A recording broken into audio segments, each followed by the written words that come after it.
Welcome back, my glory gangs. How you doing today? It's Chris here, and we've got another fantastic video for you guys. Today we're playing Impoppable on Monkey Lane. It shouldn't be too bad for us overall. I am going to be popping down Pat right from the get-go. This is like the ideal map for Pat. You've got one spot that he can hit like 3 different spots, like pretty easily. So I really like him for this. He does eventually pop lead balloons, and he's very strong in the late game as well, which is what we definitely need. Around 80 plus here, guys. Whenever you're playing in Impoppable, one thing that I do recommend is that you do farm. So the way it's going to work is if you don't farm and you can beat Impoppable, you can basically almost automatically beat chimps in the exact same way with a few variations possible, because you can't get certain monkey knowledges like the free helipilot or something like that. Now for this game, I am not going to be doing any farming. I'm going to try and stay away from it for as long as I possibly can for you guys to make this simple and easy and not make you guys use any monkey knowledge. But I just want to throw that out there that's something that you might want to keep in mind here. Space is quite limited. You might be, wanting to just throw down a helipad sort of in the corner over here. But what we're going to do is we're going to think ahead. We're going to plan on building a village over here. So what we want to do is we want to get a village in range of all of our delicious stuff over here. So I'm actually just going to lock this guy in place, kind of right in the middle over here. He just shoots down all these straight lines. It works out wonderfully for us. Again, we can start farming if we want to, but realistically, it's just not that important, believe it or not. You can get there without it. All it means, though, is what you're going to want to do is you're going to get some sort of expensive tower up in here. And the best expensive tower you can probably get in the game is the top path helipilot, guys. He's beastly. He's eastly. He's weastly. No, he's just really freaking good, man. So that being said, what you probably want to start doing here is, if you can, go for a quad darts, pursuing, razor rotoring, nonsensical tower over here, basically. We're also going to go for a village over here as well. So let's pop this guy down here. Here's our village. We're going to leave a little bit of a spot, though, for our eventual tack zone. Alright, so I don't have any cam protection yet, being the key word there, but we're going to get it for round 33, which is the next round where we actually need it. Now, we are playing in Impoppable, which means you only get 1 real life, but you do have those road spikes from the monkey knowledge, and you do have those shielded lives. If you don't have the shielded lives, freaking get those guys going, like right now, man. Just get them. The great thing about this is we can just get this guy, and we'll have anything we put in the range of this guy. For the rest of the game, we'll automatically have camo detection. It's highly worth it. Now, Pat's already got lead popping power here, so we're good on that note. I don't think we're going to need any extra lead popping power for the rest of the game, so pretty happy about that. Here we go. We got radar scanner. I think it's just worth it to buy at this point, though. We're going to go for a bigger radius and jungle drums as well. It's something that, well, not a necessity. It's just helpful. So, again, just to have it for the rest of the game. Every tower we buy from now on is going to be that much more powerful. So let's go for a jungle drums. We're going to pop a tack shooter down here. And then I'm going to think about doing an alchemist. I think that alchemists are still one of those towers that you just can't really go without if you want to be a good player. If you use them properly, you're going to dominate. That's the best way to put it. And you can use multiple of them too. Like, it's not that bad to use a couple different guys over here, you know? But I'm thinking that our best bet here is probably to go for some sort of like primary. You can either go for a top path, helipilot, or you can go like primaries. Those are like my top 2 strategies that I normally go for. So for today, I'm going to go primaries, man. I was thinking about it for a little bit, but I think realistically this guy's going to be better because of Pat, actually. Pat, in range of any sort of nice primary monkeys, especially the tack shooter, unbelievably powerful, man. Unbelievably powerful here. And we get an easy primary training to power our guys up even further. So now, we're going to go for an overdrive right away for round 40 here. We should get enough money. 38, 39, and 40 are tons of money up in here. Tons and tons of money.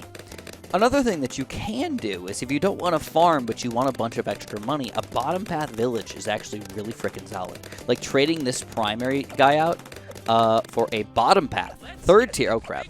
Oh, crap. Fast shoot. Fast shoot. Get all that stuff up. Luckily, Pat just... I just... When I think of him, like, fighting up against a mob, I literally think of him just, like, back-slapping that mob. Just like, whoosh, who do you think you are, Moab?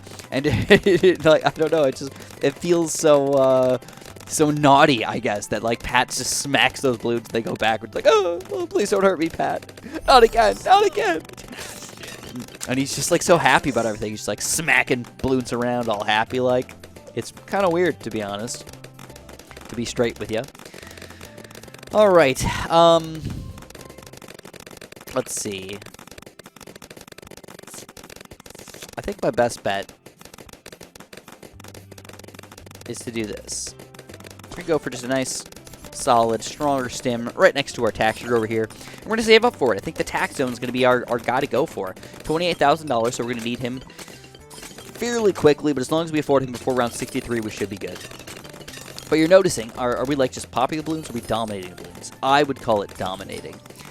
This is a great setup here, and don't forget, I haven't even used Pat's ability over here, which is going to increase our popping power drastically. Watch this. I'm going to use it for round 49. It's only for a few seconds that it does the drastic extra amount of popping power, but it helps out so much, man. It really freaking does. It's good. It's real good. It's 48, no problem. 49. Big chunk of rainbows and everything. No big deal. We're going to use it on the ceramics here just to see the difference. Look at this, though. They don't get anywhere close to anything. I mean, they haven't even, like, walked past this line right here. As soon as they reach this part of the map right here, they're done. You know, it's so weird how that happens. It's just the tack shooter, this guy, and the helipod kind of all at once just unloading on these guys. All right. So, today, I actually wanted to just start off by, you know, kind of recapping a few things we talked about. I've talked about my aquariums already. I've talked about kind of like what you should do to kind of take care of your fish. But I had to give you like a quick story about my planted aquarium and how it turned out terrible for the start of it. But it didn't end up terrible. It's okay now.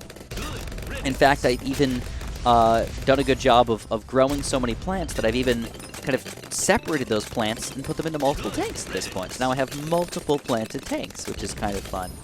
So my big one though was I went with a 40-gallon breeder tank, which is quite large. I mean, if I had to say so, it'd probably be like 3 feet wide, maybe like 2 feet tall or so. Maybe like 1.5 feet. You know, it's like a box, so like 1.5 feet long, or like from front to back. You know, it's weird to think about, like, three-dimensionally. You know, everything's almost always... It's weird. Almost everything you just think of is two-dimensionally. You know, your monitor, it's just weird. It's just weird to think about. But we're almost here to the tax zone. But today I want to talk to you guys about my actual fish. I know this is another one that I'm just talking about fish, but again, it's one of my hobbies that I'm actually really into, and I feel like I should just talk to you guys about it. So at this point, though, check this out. We've got the tax zone going for ourselves. This guy is just set up for life. He's got the camo detection. He's got the primary training. He's extremely powerful over here. He's in range of Pat, which is extra specially good as well. We can even pop around 63 without any issues. So we're going to dominate for a long time. At this point, you got to think about, like, long term. What else do you want to build? You know, you can go for, what I was thinking was primary monkeys. I think that would be our best bet here, so I'm going to go for a quick glue gunner. In range of all this stuff, I'm going to go for a glue gunner. We're going to go for another boomerang over here. I can decide where I want to put him now. I definitely want him in range of the village, but I want him to be in a decent spot as well. And I think, honestly, this is going to be a pretty good spot for us. Once I get my stuff going, I'll be able to reach over just a little bit further, and it will be good enough. But I'm thinking top path glue. We're going to go boom, boom, boom, with a little bit of sticky glue, stronger glue action. Eventually, we're going to get a 4th and 5th tier glue gunner, and that's going to help us out a lot. As far as boomerangs go, we're going to go for a middle path boomerang here with glaive throwing ability, so I don't mess this up later on and click the wrong ones. This is basically what we're going to get. We're going to get a 5-0-2 and a 2-5-0. And that's it. That's all we need. Game over. We've done it. We've beaten Impoppable without any farms, without any issues. Like, that's kind of how easy it is. Primary monkeys can be dominant if you use them properly, you put them in the right spots, and or anything else that you might need to actually have happen there, guys. So right now what I've got is I've got 3 tanks set up. I don't really love the way I have them set up right now, but I'm generally pretty happy with them. So what happened was I bought a, let's talk about my 40-gallon first, because I think that's my like, not my pride and glory, but like it's my biggest tank. I've got a 40-gallon and then two 20s. I've always liked the 20 longs because you could fit, you know, I've always liked the length of it. I feel like fish like to swim left and right rather than up and down much more. So, I always go for like the longer ones rather than the taller ones, and I think I would do that almost no matter what. I would almost always go long rather than tall. Some fish like to swim up and down a little bit, but generally they kind of just like stay in the same water column almost, you know? Like the same, well, the same water height. I don't know, is that water column? I don't think so. That's the wrong way to think about it. Maybe, I don't know. But anyways, my pride and glory tank right now has been my, my beta tank. So I was telling you guys earlier about betas, right? You know, make sure you take care of your beta if you do have a beta fish. They're not a bullfish. A lot of people think they're a bullfish. They are not. They don't like small amounts of water. And in fact, one interesting thing is a lot of people think that betas need to be alone. They must be a one-fish aquarium. And then people think, well, I don't want to buy a 10, 15, 20-gallon aquarium for one fish. That's not fun.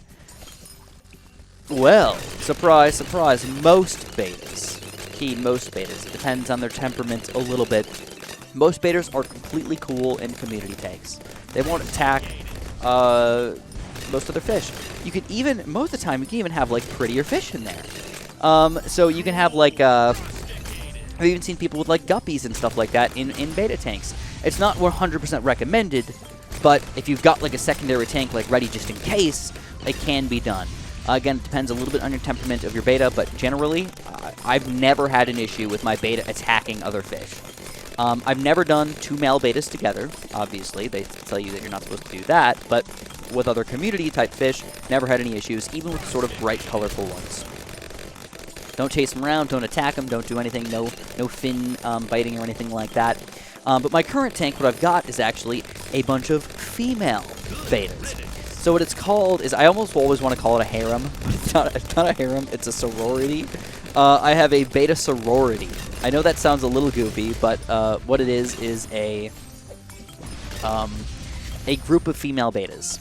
Now, female betas are also sort of somewhat a little bit ornery, and they might not be good in groups, so you might want to have like a secondary available tank ready to like pop them in or something like that just in case. But again, I have had zero issues with this. I have, currently I have 5 female betas in my tank, in a community tank, in my 40-gallon. They all live together in unbelievable harmony, and they're so pretty.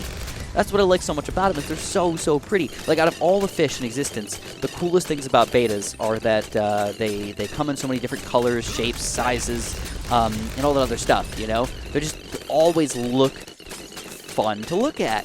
And I think that's the main thing about an aquarium. You want fish that are fun to look at, and honestly, betas are the most fun. So betas are my favorite fish. I really do love them.